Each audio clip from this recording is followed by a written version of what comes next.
ഇതായിരുന്നു പണി കണ്ടാ. ഇതിപ്പോൾ ഈ ടേബിളൊക്കെ ഇട്ട് അതായത് അതിങ്ങനെ ഇവിടെ ഇരിക്കാൻ വേണ്ടിയിട്ടുള്ള അവിടെ കുർസി ടേബിള് ഒക്കെ ഇട്ട്. ഇത് വീടാണ്. ഇത് ടോട്ടലായിട്ട് ആ ഭാഗം ഈ ഭാഗമായിട്ടൊക്കെ വീട് നിൽക്കുന്ന സ്ഥലമാണ്. പിന്നെ അത് നിൽക്കണതാ അത് രണ്ടും ഞാൻ താമസിക്കേണ്ടത്. ഇതിപ്പോൾ ഈ മുറ്റം നടന്ന് തീരുമ്പോൾ തന്നെ ഒരു എക്സസൈസ് ചെയ്ത ഫലം കിട്ടും. ഇപ്പൊക്കെ മുറ്റത്തിൻ്റെ ഒരു ഭാഗമാണ് കണ്ടാ. ഇതിപ്പം ഇങ്ങനെ പോയാൽ അവിടെ ഗാർഡൻ ഉണ്ട്. ഗാർഡൻ ഇങ്ങനെ പോയി അങ്ങോട്ട് കുറച്ചും കൂടി പോയാൽ ഇതൊക്കെ ഇതിൽ പെട്ടാണ്. മുറ്റത്തിൻ്റെ ഭാഗത്ത് പെട്ടാണ്. വീട് പെട്ടാണ്.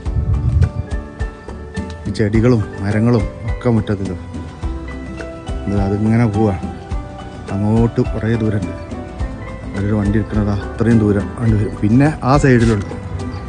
ആ സൈഡ് ഇത് നടന്നു പോകുമ്പോഴത്തേനെ അതിനകത്ത് പാകെ കരച്ചിരിക്കുകയാണ്. ഇനിയിപ്പോൾ അങ്ങോട്ട് നടന്നെത്തൂല. ഒരു മുറ്റം നടന്നെത്തണമെങ്കിൽ ടൈമിങ് പിടിക്കും.